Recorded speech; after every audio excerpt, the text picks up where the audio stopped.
great is it to be back in Macon, Georgia with Donald Trump coming to Macon again? I want to thank Governor Kemp because he laid it out just now, but let me remind you of something that happened in 2002. Sonny just mentioned it. Because of you, we turned this state around. And for the last 18 years, we have built a state that's now the #1 state in the country in which to do business. That did not happen by accident. Brian Kemp is the 3rd governor in a row that understands how to do that. And thanks to you, that's going to continue. Today, we have an opportunity. Every generation has an opportunity like this. They have their moment of crisis. With Donald Trump, it's all about promises made and promises delivered. You know, after 8 years of Joe Biden, you heard Joe lately? Joe said the other day, he said, oh yeah, you guys are enjoying that economic renaissance because of what we did with Barack Obama. Now guys, I'm just a dumb business guy from right over that hill right there, and I can tell you that is a lie right out of the pit of hell.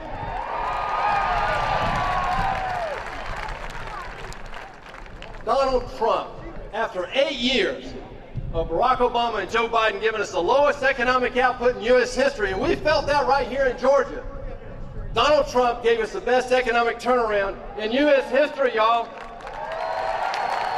7.5 million new jobs, highest middle class income ever measured, the lowest unemployment for African Americans, Asian Americans, and Hispanics ever measured. After 800,000 people under Barack Obama fell into poverty, under Donald Trump, 6.5 million people have lifted themselves out of poverty, y'all. Now that's America. But it took Donald Trump, not the bureaucrats in Washington, not some career politician, but it took Donald Trump to build that wall. It took Donald Trump to move that embassy from Tel Aviv to Jerusalem. It took Donald Trump to name 200 new federal judges, including Neil Gorsuch and Brett Kavanaugh. And next week, we will confirm Amy Coney Barrett. Mark my words.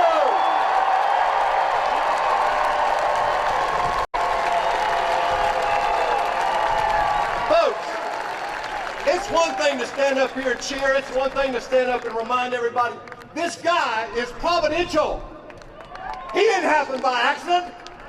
How in the world, in our political system, could Donald J. Trump come on the scene in 2016 and do what he did? Tell me. But God's watching. He's watching what we're going to do right now. What's at stake is this.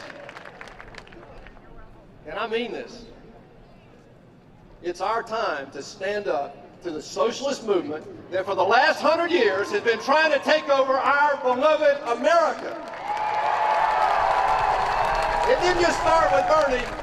It started long ago. But they believe they have it in their grasp now. They believe these CNN polls and CNBC polls. Oh, let me tell you. They don't know the big red poll right here. But this is what I believe is at stake. Mark my words, they believe this, that if they get the majority of the Senate and they win the White House, Joe Biden has already said, your taxes are going up, guys. He's already said, you know those regulations that those amino demonic Republicans, all those regulations you pull back, we're going to give it back to you. You know that health care that we screwed up? We're going to do it again. But most importantly, guys, they want to stack the Supreme Court. You see that? They want to stack the Supreme Court. Now, what President Trump has done is brought balance back to the Supreme Court. These aren't activists. These are constitutionalists. They're up there to protect you and me. But the most insidious thing that Chuck Schumer and Joe Biden are trying to perpetrate, and Bernie and Elizabeth and Kamala, Kamala-mala-mala, I don't know. Whatever, they're trying to perpetrate a lie. And that is that socialism, this radical socialism that they're trying to sell us, is better than our beloved democracy.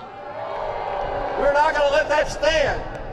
And here's how they're going to do it. You stack the courts, you change the voting rules in the Senate, and pretty soon you start adding Democratic states. You get rid of the Electoral College or change it like they can do. And pretty soon you're talking about a one-party state, guys. That failed in Russia in 1917. It failed in Cuba in 1959, Venezuela today. You can't find a country in the world where that has ever worked. Now, why in the world would we ever go down that road? Particularly after the last 75 years in this country where God has blessed us so greatly that we can come out today and say what we want, independent of what that media says. I need you to do one thing. Stand with me. Stand with our president. And let's make damn sure that the road to socialism never runs through the state of Georgia. God bless you guys.